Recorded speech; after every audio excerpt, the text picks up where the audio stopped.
Los Imposibles con Leonardo Padrón. Hoy en Los Imposibles vamos a conocer íntimamente la figura de Ernesto Samper, quien fuera presidente de Colombia desde 1994 a 1998. Les garantizo que se van a sorprender con el exquisito sentido del humor y la inteligencia de este personaje que sufrió atentados casi mortales, ataques políticos despiadados y todo lo que un presidente de un país como Colombia puede vivir. Bienvenidos nuevamente a Los Imposibles. Imposible no interrogarlo.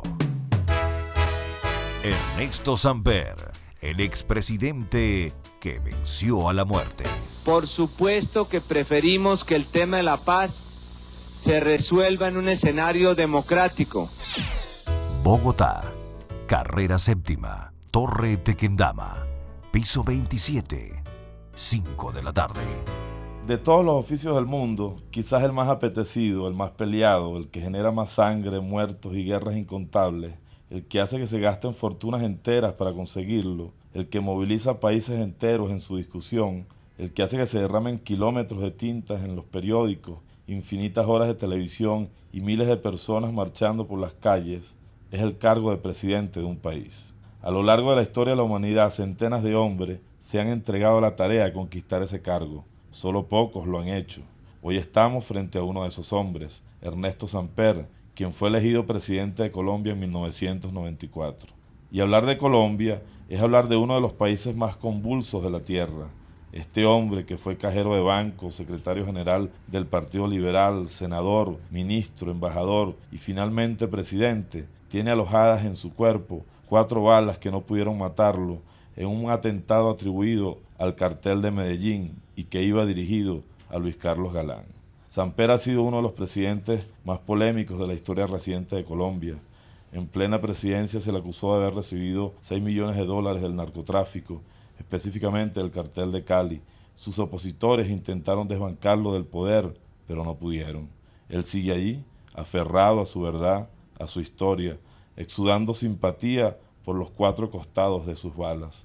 Y hoy estamos sentados frente a él para iniciar una conversación imposible de obviar, para que nos hable de las entrañas del poder, para que nos cuente el tamaño de su laberinto. Bienvenido, presidente Samper. Muchas gracias. Acto número 2. ABC de un jefe de Estado. Presidente, alguien le preguntó hace poco si a usted lo tentaría la posibilidad de volver a ser presidente de su país y su respuesta no pudo ser más elocuente. Usted dijo: nada me convence lo suficiente como para volverme a meter en esa vaca loca. Se necesita ser muy masoquista para querer volver a estar en ese potro. Explíquenos mejor esa frase. ¿Es el poder una vaca loca? Pues en Colombia sí, es más que una vaca loca, es casi que todo un hato de vacas locas, porque ser presidente en Colombia durante 4 años como ser presidente, yo creo que en Suiza durante 40 años. Aquí el tiempo transcurre de una manera febricitante, alucinada, delirante.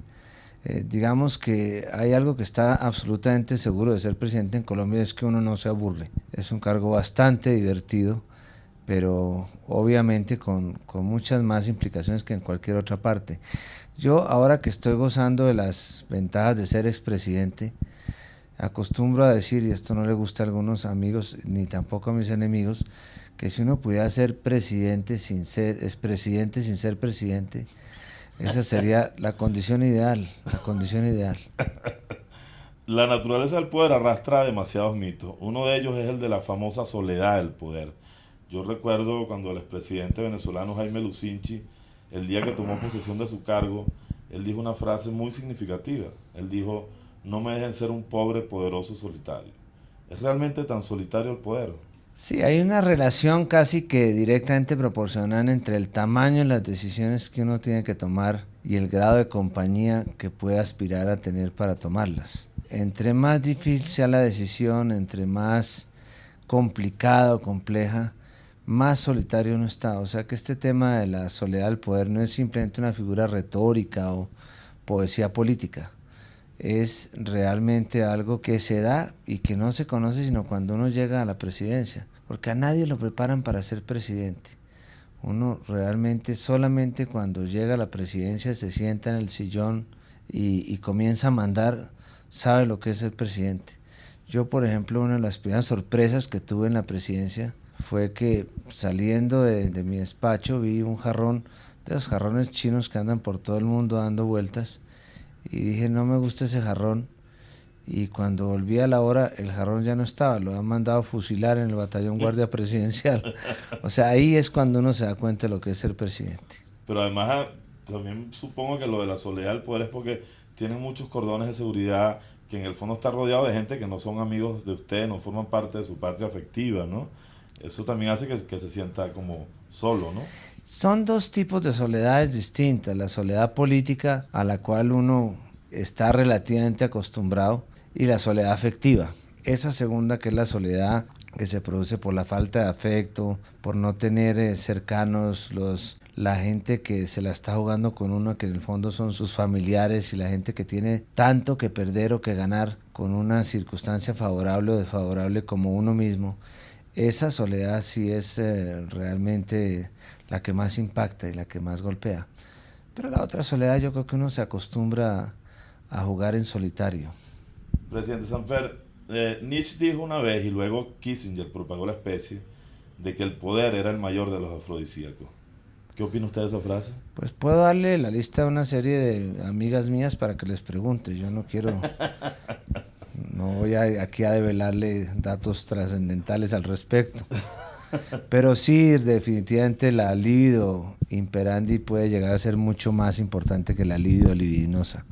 Y no es que lo haya comprado, sino que lo nota uno. ¿Pensó alguna vez Ernesto Samper, el niño o el adolescente, en el más delirante de sus sueños, que llegaría a ser presidente de Colombia? Sí, aunque parezca una declaración inmodesta, cuando yo tenía 6 años de edad, nos llevaron a desfilar ante el Palacio Presidencial de Colombia. Estaba de presidente Alberto Lleras Camargo, y yo me acuerdo que lo vi en ese balcón allá arriba, despidiéndose, y yo dije, algún día voy a estar allá. No sé por qué, cuando volví a Palacio, alguna vez tuve la oportunidad de madrugada de ir al mismo balcón, lo abrí y vi esa pequeña figura desfilando, la misma figura de hacía más de 35, 40 años, y dije, bueno, finalmente subí al balcón. Qué maravillosa imagen. Porque además generalmente un niño lo que quiere es ser médico, no sé, ingeniero, abogado, ¿no? Ninguno es tan loco de querer ser presidente, ¿no? Exacto. ¿Es verdad que usted piensa que alguna vez lo comentó, que quien merecía ser presidente era su hermano y no usted? No, el país está mal, pero no hasta el extremo que yo había pensado que Daniel puede ser presidente. Hasta allá no he llegado. ¿En qué momento descubrió usted que tenía el don de la política? Tal vez en el colegio. A mí me gustaba meterme en los temas del colegio.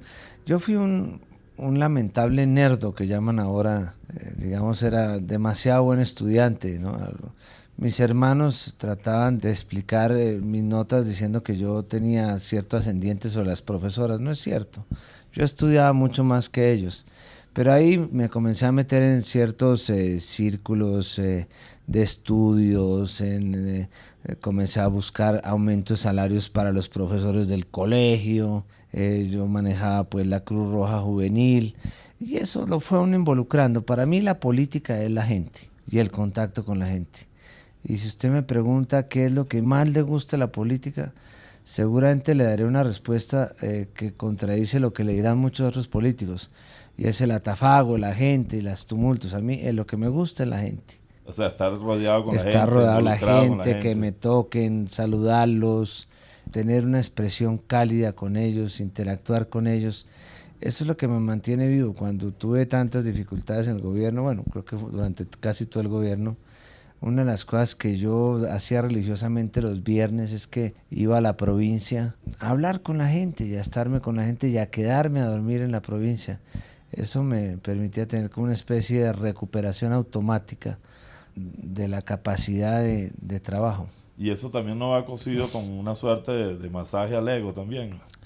Sí, hay algo de eso, aunque el ego lo maltratan mucho aquí en la presidencia de Colombia. Ese ego no dura muchísimo, se va reemplazando. Si hubiera trasplante de ego, pues yo tendría algunos candidatos para que fueran donantes. Acto número 3. Ernesto Samper, Casa de Nariño, puertas adentro. Pudiera uno sospechar que ser presidente de un país aleja a la persona de la naturaleza ordinaria de las cosas, ¿no? O sea, pienso yo que quizás ya no se piensa en el mantenimiento de la casa, en el recibo de la luz, el del teléfono, el de la comida. Pareciera que todo se convierte en extraordinario. ¿Es realmente así? Sí, mire, cuando yo volví al sector privado, después de que dejé la presidencia, volví al sector privado, privado secretaria, privado mensajero, privado de chofer, privado de cualquier apoyo, me di cuenta de lo duro que es la vida ordinaria. No sabía marcar un teléfono. A la primera vez que subía a mi escritorio, que tiene un gran ventanal, me pasé por la mitad del ventanal. Terminé en una clínica para que me arreglaran un dedo que se me cortó. Realmente fue un desastre. Ahí es donde se da uno cuenta de lo duro que es vivir en las condiciones normales. Y usted durante el ejercicio de su mandato pudo cultivar renglones que también son muy importantes para un ser humano. Quiero decir, por ejemplo, pudo leer un libro en paz, ver una película, peregrinar por los distintos canales de televisión, aburrirse de vez en cuando, o no tenía tiempo de nada de eso. Mire, le voy a contar cómo fue mi primer día de gobierno, Leonardo. Yo llegué, me puse mi vestido a gobernar, le dije a mi mujer que me iba a gobernar, llegué, convoqué un COMPES, que es el Consejo de Política Social, comencé a preparar todos los documentos y a las 9 me llamaron y me dijeron que se había volado la basura. Yo dije, ¿quién es la basura? Me dijeron, un narcotraficante. Yo le dije, pues agárrenlo, yo estoy aquí trabajando, estoy gobernando. A las 10 llamó el ministro de Justicia, dijo, se voló la basura. Le dije, pues cojan a la basura. Ustedes creen que está en Palacio, yo estoy aquí gobernando, déjenme gobernar. A las 12 llamó el embajador de Estados Unidos, la basura es del cartel de Cali con el cartel de Medellín. A la 1:30 yo ya estaba con todos los altos mandos y con todas las asustadurías, la Contraloría, la Fiscalía, la Personería, todas las CIAs, viendo a ver dónde estaba la basura, dónde podía estar, dónde podía ir a comer la basura, quién era la mamá de la basura, quién era la novia de la basura. A las 8 de la noche volví absolutamente muerto a mi casa y me dijo, mujer, ¿cómo te fue? Le dije, no apareció la basura. Ese fue mi primer día de gobierno. Eso es para darle una idea de cómo se gobierna acá. Cuando a uno le pasa eso, ya yo le confieso que yo llegaba a las 12 de la noche y yo ponía Discovery Channel. Pescados ornamentales en las aguas tibias de Malasia, qué delicia. Ahí no veía noticieros, no tenía tiempo de leer libros, simple y sencillamente algo que me desconectara para no poder seguir viviendo todo lo que eran las situaciones durante el día. O sea, que, por ejemplo, el hecho de querer leer un libro que sencillamente leyeran... No, libros sí, digamos, leía los fines de semana, pero uno tiene demasiados documentos técnicos y entonces cuando uno está leyendo un capítulo, en lo mejor de la parte, cuando ya llega el beso de la protagonista, de todo eso, dice uno, ay, se acuerda uno del documento que tiene que leer para el día siguiente sobre el tema de las carreteras y ahí se le acaba la magia. Claro. Además, mucho documento que debe ser aburridísimo, ¿no? Bueno, eso sí es aburrido, pero al final uno nos termina encontrando su parte erótica. Presidente, ¿cuántas veces al día se preguntaba, cuando estaba en el ejercicio de la presidencia, si realmente lo estaba haciendo bien o mal? Muy pocas, porque la verdad es que uno va gobernando, es como una especie de tráfago que lo va llevando a uno. Casi que yo dejaba, digamos, los sábados y los domingos para reflexionar y más concretamente los domingos. Uno tiene que meterle por lo menos, y esto es un consejo para todos los gobernantes, no está haciendo alusión a ninguno en especial, tiene que meterle por lo menos unas 2 horas de reflexión a cada 10 horas de acción. Si no, corre el riesgo de equivocarse. Esto hay que reflexionar y actuar. ¿Cómo hace un presidente para lograr hacernos creer que sabe de todos los aspectos de la vida de un país? La verdad es que el poder es información y uno no es que disponga de una gran cantidad de información, pero sí dispone de información que viene desde distintas procedencias. Y la capacidad que uno tenga de articular esa información para producir un discurso sorprendente es lo que le permite a uno que la gente piense que uno está totalmente informado. En el fondo es un buen manejo de una información compartimentalizada que se centraliza en el presidente. ¿Qué anécdota especial recuerda de su vida como presidente? Pues yo era un coleccionista de chistes favorables. ¿De chistes favorables a usted? Pero claro, el país estaba lleno de chistes en contra. Entonces yo era un coleccionista, casi que un arqueólogo de chistes favorables. Había uno que me gustaba contarlo en el exterior y es que algún día en medio de una de las situaciones críticas que viví, alguna persona que iba caminando por la carrera séptima, que es el corazón de Bogotá, se encuentra una de estas viejas lámparas, como la lámpara de Aladino, la frota y aparece un genio. Y el genio le dice, mire, yo no le puedo conceder 3 deseos porque la situación de este país está tan mala que no le puedo conceder sino uno solo. Entonces la persona le dice, mire, ¿por qué no me resucita mi mamá, que me hace mucha falta, se murió hace 3 meses? Entonces él dice, ¿cómo lo va a resucitar a su mamá? El problema con el Vaticano, la resurrección de los muertos, el juicio final, la derogación de la Biblia, todos los problemas del catecismo. No, pídame cualquier otra cosa menos esa. Entonces dice, bueno, entonces ¿por qué no tumba a este desgraciado Samper? Y entonces el genio se queda pensando y dice, ¿cómo se llamaba su mamá? ¿Qué extraña de la época cuando Ernesto Samper era feliz e indocumentado, según la célebre expresión de García Márquez? Bueno, uno extraña cierto anonimato, digamos, para poder ir a un sitio sin que lo reconozcan a uno, que no esté todo el mundo pendiente de si se le cae a uno la pasta boloñesa en la corbata o no. En fin, uno extraña eso. Y cuando yo salgo al exterior, digamos, extraño muchísimo o disfruto muchísimo caminar. Por las calles. Por las calles. Aquí es prácticamente imposible pensar que uno pueda irse a dar una caminadita por las calles, pues caminadita relativamente larga. Son cosas de la vida cotidiana que la gente no sabe lo que valen hasta que se las quitan. Acto número 4. Poco a poco, y tratando de esquivar el asombroso escudo de humor del presidente Samper, pudimos abordar temas más serios, hicimos algo de historia y se tocaron temas un tanto más álgidos. Insisto, tratando de esquivar el escudo de humor de Samper. Presidente, ¿cómo cambió su vida en los momentos más duros de su presidencia, cuando fue vinculado con el cartel de Cali, cuando Estados Unidos le negó el certificado de buena conducta a su país en materia de droga, cuando le negaron la visa americana? ¿Cómo su vida íntima, personal? Es muy duro porque, en primer lugar, uno maneja con cierta talento las situaciones objetivas del gobierno.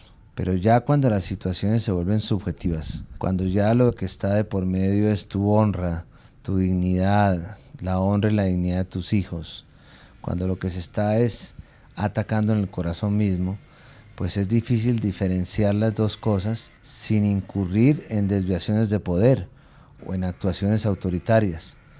Yo lo que hice durante todo este tiempo fue mantenerme dentro de una misma línea, separar lo que eran los ataques personales de los ataques como jefe de Estado, y finalmente pues resulté exonerado, absuelto en todas las instancias, en todos los tribunales, y esto me produjo a mí la posibilidad en los últimos años del gobierno de manejar con alguna facilidad los temas. Pero si quiere que le diga alguna revelación más íntima, a mí me ayudó mucho el haber pasado las circunstancias difíciles del atentado que me hicieron en 1989, cuando fui objeto de un intento de asesinato por parte precisamente de un cartel asociado con los grupos paramilitares de Cundinamarca.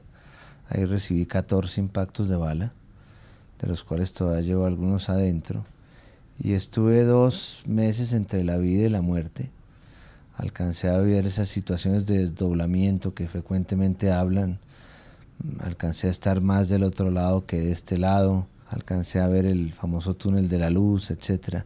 Y yo creo que cuando uno vive unas situaciones tan profundas, tan intensas, cuando tú estás ya enfrentado a tu vida misma, pues estas circunstancias que después viví, pues se vuelven mucho más pasajeras, más manejables y más circunstanciales. Pero no lo deprimía de alguna manera que lo acusaran delante de su propio país, de su gente, de algo tan fuerte como lo que están acusando. Leonardo, hay que conocer la historia de este país para saber que cada uno de los presidentes que hemos sido en los últimos años ha tenido que vivir su karma. Karma que por supuesto después nos acompaña, como a mí me acompañará durante el resto de mis días. Belisario Betancur con todo el tema del Palacio de Justicia, todo el problema que vivió Virgilio Barco con la lucha contra el terrorismo, el asesinato de personas que estaban muy cercanas a nosotros como Luis Carlos Galán, César Gaviria con el cartel de Medellín. A mí me tocó una etapa, digamos, dura, que fue el tema de la narcocorrupción, el intento de comprar el poder por parte del cartel de Cali. Sin embargo, yo pienso que, por lo que a mí respecta, fue más llevadera respecto a lo que pudo ser la época del narcoterrorismo, en la cual lo que estaban pagando el precio de la lucha contra el narcotráfico eran personas inocentes en los centros comerciales, volados por carros bombas, en fin. Cada uno ha vivido su karma y yo lo acepto como parte de mi vida. ¿Cómo se duerme con 4 balas dentro del cuerpo? Con 4 balas y una ametralladora que es la mujer que está al lado. ¿Ah? No, pues uno tiene la tendencia a pensar que esto es como en las películas de vaqueros, que cuando uno tiene tiros adentro llegan con un cuchillo, con pólvora, lo prenden, le pegan un trago de whisky y sacan la bala. No, la verdad es que las balas las tengo muy cerca a la columna y los médicos tomaron la decisión de dejarlas ahí porque era mucho más peligroso sacarlas que dejarlas. Y cada 6 meses rigurosamente me tomo una radiografía donde aparecen, y todavía hay algunos aparatos de seguridad en algunos aeropuertos como el de París que las detectan, y es todo un rollo ahí la explicación de por qué no viajan, por qué viajan uno con proyectiles. Hasta hace muy poco llevaba hasta las radiografías, había que llamar cirujano para poderle explicar el tema. Claro, pues está viajando armado, ¿no? Sí, claro, y ¿no? mientras uno le explica que es que son proyectiles, están adentro y tratan de buscarle los proyectiles, eso. Pero a mi mujer le encanta porque ella mientras tanto hace unas compras fabulosas. En el aeropuerto. Claro. Usted dijo hace poco, a propósito del tema de la reelección presidencial en Colombia, que últimamente lo han comenzado a saludar más amablemente en su casa, que la muchacha ya le lleva el café caliente, que el perro le mueve la cola, que su mujer le da doble beso de despedida. En fin, cuéntenos, ¿a qué se debe eso, presidente Samper? No, yo lo que digo es que no es que la reelección sea totalmente mala. Aquí hay toda una discusión sobre la reelección. A mí, de alguna manera, me ha cambiado la vida porque, mire, la situación de los expresidentes es una situación muy compleja y muy paradójica. La gente no sabe qué hacer con nosotros, pero tampoco sabe qué hacer sin nosotros. Somos como esas porcelanas horrorosas que había en nuestras casas antes, que la gente no sabía dónde ponerlas. Así hemos terminado convertidos muchos expresidentes, o como esas gordas que ponían a cuidar las fiestas de las quinceañeras para que uno no pellizcara a las niñas, y uno las saludaba con mucho respeto a la tía gorda, pero nadie la sacaba a bailar. Pues ahora les ha dado por volvernos a sacar a bailar en Colombia, y la gente está aterrada de que los expresidentes hayamos vuelto a opinar. Y no es que no hayamos vuelto a opinar, es que estamos opinando lo mismo, pero ahora les parece más peligroso lo que decimos. Por eso yo señalé que la reelección sí me ha traído algunos beneficios, como cierto cariño, cierto respeto. Ya la gente le vuelve a decir a uno, lo vuelve a tratar con respeto, presidente y todo eso, los empleados y todo eso. Y cuéntame, ¿cómo se siente ahora que nuevamente Estados Unidos lo vuelve a acusar, asegurando que tiene pruebas de que usted recibió dinero del cartel de Cali para beneficiar a los narcotraficantes en el tema de la extradición? Imagínese, es una acusación tan torpe. El fiscal que la aceptó fue destituido. ¿Por qué? Porque en el fondo lo que está diciendo es que, bueno, yo capturo a la gente del cartel de Cali, la meto en la cárcel, le subo las penas, le quito los bienes, todo eso fue aprobado durante mi gobierno. Restablezco la extradición, que era una epopeya aquí en Colombia, estaba absolutamente prohibida. Y los narcotraficantes, como retribución a eso que yo les hago, entonces me dan una plata. Eso no cabe sino en la mente febricitante de ciertas autoridades que de alguna manera se dejan manipular por los abogados de los narcotraficantes, que son los únicos a los cuales les interesa este tipo de escándalos. Pero estaríamos asistiendo a una situación realmente paradójica de los pájaros tirando a las escopetas. Claro. Hay un libro que tengo ahorita en mis manos que se llama Querido Ernesto, que tiene mucho que ver con toda su vida. Yo quería citar aquí una frase de su esposa que me llamó mucho la atención, que dice: la vida le quitó a Ernesto la posibilidad de tener sus rivales naturales. Durante 2 años asistimos al entierro de todas las personas con quienes dentro de 20 años hubiéramos podido sentarnos a conversar sobre el pasado. Dramática, pero cierta. Tremendo. Es que miren, los años 85 a 90, la política en Colombia no se hizo en las plazas públicas, se hizo en los cementerios, donde enterrábamos efectivamente a los amigos que iban cayendo por las balas asesinas del narcotráfico, de la guerrilla, los paramilitares. Yo enterré durante la campaña de 1989, éramos 6 candidatos y enterré a 4. Allí cayó Luis Carlos Galán, allí cayó Carlos Pizarro, allí cayó Jaime Pardo Leal, allí cayó Bernardo Jaramillo, ya había caído una persona muy cercana también como Rodrigo Lara. O sea, de alguna forma toda esa generación que nos formamos en la lucha política, como dice Jackie con mucha razón, no tendremos la posibilidad que tienen los expresidentes de hoy, que ya tienen más de 80 años, porque eso es otra verdad, que los expresidentes duran muchísimo, más que las batas de toalla. ¿Usted conoce algo que dure más que una bata de toalla? Bueno, un expresidente de Colombia. Sí, son Pues, longevos, ¿no? sí, Por naturaleza, ¿no? No tenemos posibilidad, no vamos a tener posibilidad de sentarnos a tomar chocolate y hablar de nuestros viejos tiempos. Acto número 5. Ernesto Samper y los recuerdos de un expresidente. Mire, presidente Samper, en las inevitables giras que hace un presidente de Estado por el resto del mundo, en el caso suyo, ¿qué país lo maravilló más? Sin duda hubo dos países, Palestina y la China, en ¿Por ese qué? orden. Palestina porque vi todo lo que era la lucha del pueblo palestino, porque eran los últimos días de Arafat, porque tuvimos oportunidad de compartir sus vivencias, sus angustias, porque tuve la oportunidad de saber cuán sabia es la frase aquella de García Márquez de que nadie es de ninguna parte hasta que no tiene un muerto bajo su tierra. Y en el caso de la China, porque realmente es lo único importante que va a pasar en el mundo en el siglo XXI es lo que va a pasar en la China. Yo creo que ese va a ser digamos, el factor determinante, y es un país maravilloso. Y ya no hablando de países, sino de personalidades, ¿puede mencionarme algunas personalidades en ese periplo que lo hayan realmente impactado? Sí, me impresionó muchísimo, digamos, Helmut Kohl, con el cual recojo una anécdota que siempre me ha impresionado, y es que en algún momento, cuando nos encontramos, comenzó a hablarme del río Amazonas, que cómo se puede salvar el río Amazonas, que cómo se puede salvar el río Orinoco, que le había salvado el Rin. Entonces yo le dije, ¿cuál es su interés en los ríos? Y me dijo, es que mire, cuando yo estaba pequeño, mi papá me llegó a ver a mi abuelo, y yo le pregunté a mi abuelo, recién pasada la guerra, ¿por qué no trancaron a Hitler? Y mi abuelo se puso a llorar. Y en ese momento yo me di cuenta del crimen que habíamos cometido los alemanes contra la humanidad. Y me propuse que algún día podría devolver esas vidas. Y por supuesto no pude resucitar a los muertos, pero por eso estoy trabajando para que haya vida en los ríos, para que vuelva a haber vida, que es una manera de pagarle la cuenta que tiene Alemania con la humanidad de todas las vidas que le quitó. Personajes así como que ya habían remontado, digamos, las cumbres del bien y del mal, el Papa Juan Pablo II, que era un personaje maravilloso, que eso era como sentarse a hablar con Dios. Se sentía el aura, ¿no? No, eso lo sentaban a uno y uno veía esos ojos profundos y yo quedé helado. Invoco otra frase del libro que dice, una frase atribuida a usted: el único sitio del mundo donde no tengo pesadillas es en Bogotá.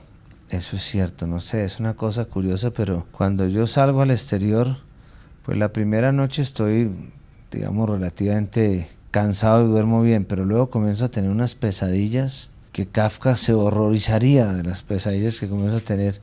Y llego a Bogotá y vuelvo a dormir tranquilamente. Es como una especie de paz que me da la sabana de Bogotá. ¿Usted cree, presidente Samper, que Colombia sigue siendo un territorio que se expresa en los términos del realismo mágico? Sí, realmente García Márquez no es un novelista sino un historiador. Qué bueno. Él lo que ha hecho es contar lo que somos y contar lo que vio. Él no se inventó nada. Lo que está haciendo es una transcripción de la realidad. Es una crónica, y aquí si alguna persona tuviera la capacidad de descripción y de la pluma de García Márquez, podría escribir 100 libros como 100 años de soledad. Sí, ¿cuál es la cumbia o vallenato que más ha sonado en los oídos del presidente Samper?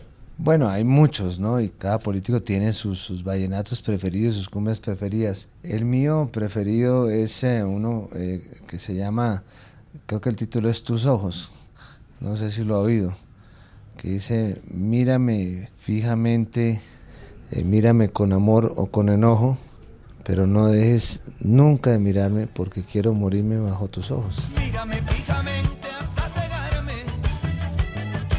Mírame con amor o con enojo. Pero no dejes nunca de mirarme.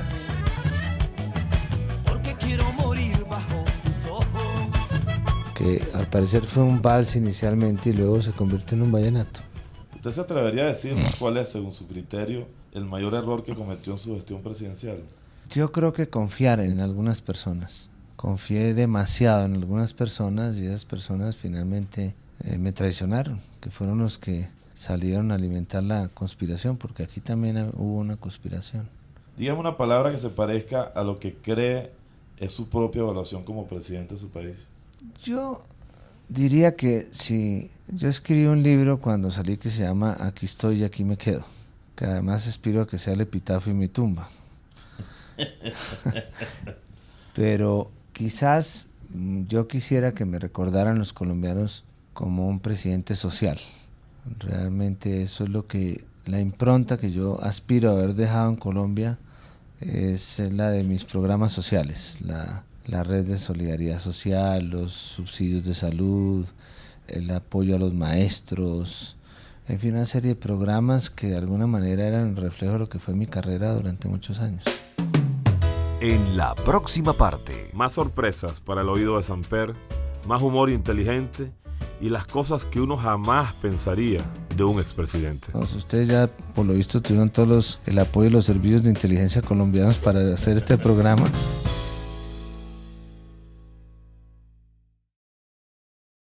Los imposibles con Leonardo Padrón. Les recordamos que pueden enviarnos sus comentarios a nuestra mensajería de texto 6632 o al correo electrónico losimposibles@unionradio.com.be. acto número 6. Ahora vamos a jugar nuevamente con la banda sonora de nuestros invitados.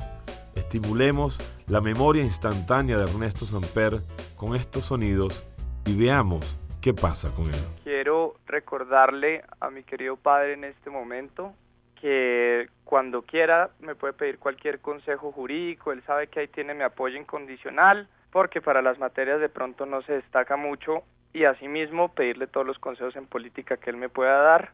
Lo recuerdo mucho, lo considero como una guía constante, pero sobre todo como un aprendiz vitalicio del derecho. Un saludo muy especial. Bueno, este es el pequeño petulante aspirante abogado que tengo en la casa.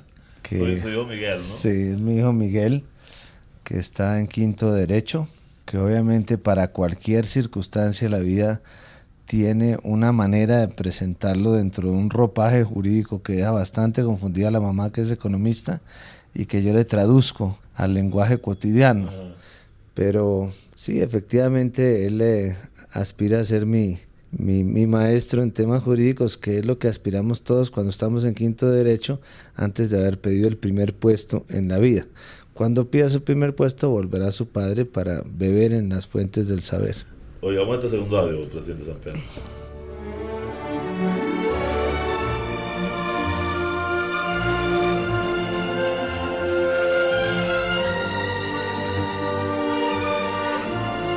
Esta es preciosa, es la película del cartero de Pablo Neruda, que me llegó muy hondo y confieso, ¿no? Ustedes ya por lo visto tuvieron el apoyo de los servicios de inteligencia colombianos para hacer este programa. Me llegó muy hondo cuando estaba en la presidencia, creo que la vimos unas 5 o 6 veces. Sí, cuando estaba en la presidencia. Claro, porque de alguna manera la circunstancia que vivió Pablo Neruda en esa isla, concentrado en su vida, la forma como encontró en los detalles elementales de la isla, pues una oportunidad de salir de lo que era su exilio y sus problemas políticos. Digamos que esa vivencia la trasladaba a lo que ya estaba viviendo. Yo creo que jamás he hecho esto en una entrevista, pero esa era la importancia que tenía el cartero y que tuvo el cartero, digamos, durante la presidencia. Como Y de repente la volví a ver para volver a conectarse con eso. Pedía que me la volvieran a poner, porque en el Palacio hay un buen teatro, y la veía porque me descansaba mucho y de alguna manera me permitía como volar hacia otros ámbitos. Así es que bien traído el tema, bien asesorados. Para ser presidente de Colombia primero hay que estar un poco loco. Ninguna persona cuerda se lanzaría a la presidencia de Colombia. Yo creo que eso la debería descalificar para ser presidente, es decir, el solo hecho de que quiera hacerlo. vemos que mucha gente se lanza y lucha por ser presidente, que es el más cruel de los castigos que yo me imagino para una persona durante 4 años. Y hay algunos doblemente locos, como el presidente Uribe, que no solo ganó la presidencia por 4 años, sino que aspira a repetir por otros 4. Ser candidato, ya el hecho de ser candidato me produce la más terrible de las aburriciones y el más pavoroso de los hastíos. Pero comparándome con Ernesto, no hay duda de que él tiene unas condiciones y cualidades para ser político y para llegar a altos cargos, senador, presidente, todas estas cosas. Por ejemplo, tiene paciencia, frialdad. Yo no soy ni frío ni paciente. Él recibe gente aburridísima con la cual tiene que sentarse durante largas horas a conversar y a negociar. A él le toca soportar formalidades horribles, vestir todo el tiempo de corbata. Yo habría gobernado de pantalones vaqueros y de tenis y de camiseta. Le toca además a un presidente lidiar con caprichos, con salamerías y con exigencias y chantajes de sus aliados políticos. De modo que no es extraño que una persona de estas condiciones pues acabe gobernando como gobiernan todos los presidentes del mundo. En lo que ambos sí concurrimos en que es en ser humorista. La diferencia es que a mí me pagan por ello y él lo hace gratis. Ese es mi hermano Daniel, que ha sido mi gran detractor toda la vida. Por ejemplo, la primera campaña que yo hice para el Consejo de Bogotá decía: con Ernesto Samper Pisano, soluciones a la mano. Y cuando se la mostré a mi hermano Daniel, dijo: afortunadamente mi mamá no era de apellido Angulo. Ahora, sí, Daniel siempre ha sido mi detractor, pero además, si nos queremos poner un poco sentimentales, ha sido también mi gran consejero en los momentos más difíciles. Porque él tiene esa visión tan complicada que tienen ustedes los periodistas, de que miran los toros de la barrera cuando les conviene, pero se meten a matar al torero cuando pueden, y que ponen banderillas desde la barrera para que el toro no los mire. Toda esa cosa tan complicada que es el manejo de la opinión, eso lo maneja muy bien Daniel, y en eso tiene una gran habilidad. Ahora, yo no le entregaría el país para que lo manejara Daniel, jamás. Es más, a veces nos tienden a confundir, pero obviamente cuando yo comienzo a hablar, la gente dice: no, este tipo está diciendo cosas inteligentes, este no puede ser Daniel, tiene que ser Ernesto. Y entonces no me preocupa que la gente nos confunda. Vamos con otro audio, presidente Samper.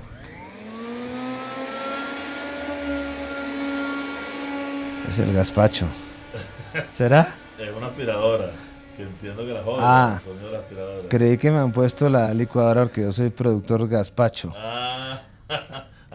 Lo que pasa es que la aspiradora le faltó el sonido más profundo y me faltó haberme tomado 4 whiskies anoche. Porque es que la aspiradora con guayabo, eso, una aspiradora con guayabo, yo creo que el infierno debe ser eso. Sí, ¿no? Mi papá decía que la vida no está hecha de placeres positivos sino negativos. Por ejemplo, levantarse uno por la mañana y saber que no está casado con Margaret Thatcher, eso es un placer inenarrable. Y aquí, levantarse uno por la mañana de un domingo, después de haber tomado unos tragos con unos amigos, y saber que se dañó la aspiradora, eso me puede a mí llenar el día completamente.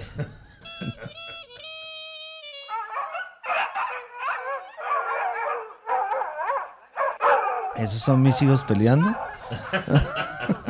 Bueno, hay uno discutiendo de derecho, ¿no? Ahí hay uno que está discutiendo derecho. Exacto. Son los perros, sí, reconozco mi condición absolutamente perruna. Siempre he tenido perros y gatos y en este momento forman parte también de mi vida. Además, fíjese que un perro es como una señora, como una esposa, pero a diferencia de la señora, cuando usted llega tarde no está brava, sino lo saluda todavía más alegremente. Tienen sus ventajas. Sí, es verdad. ¿Usted tiene perros? Tuve perros, bueno. no tengo. Y tuve señores, yo tampoco tengo. Bueno, entonces consígase por lo menos el perro. Acto número 7. Ernesto Samper. En pocas palabras. Todos tenemos elecciones imposibles de sustituir en la vida.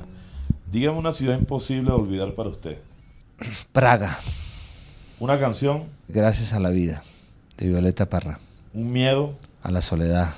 Un libro. Cristo de nuevo crucificado, de Kazantzakis. Un amigo. Mis hijos. Un error. El exceso de confianza. Una mujer. Jackie, siempre. Una muerte. Y una resurrección. Un paisaje. La sabana de Bogotá. Un poeta. José Asunción Silva. Una comida. Pastas en cualquier forma. Una época del mundo. Siglo XVI, España. Un objeto. Las gafas. Un lugar para envejecer.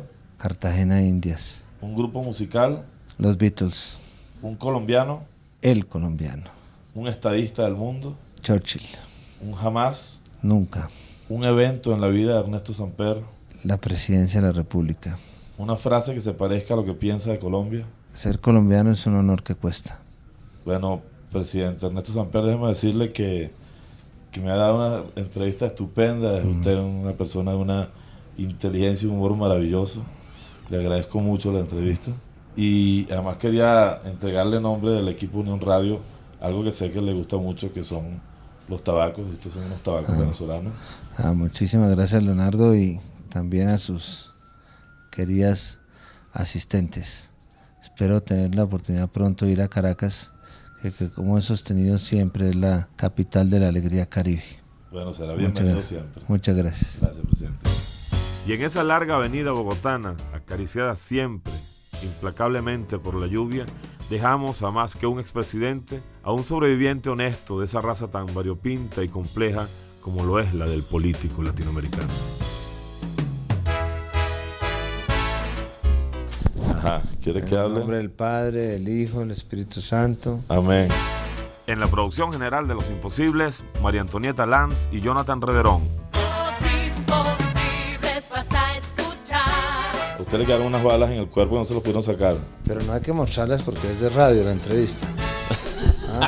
Edición y montaje, Yander Orihuela. O por lo menos diga que la tos no es mía. Los imposibles son lo mejor. Y en la conducción del espacio, quien les habló con muchísimo gusto, Leonardo Padrón. Por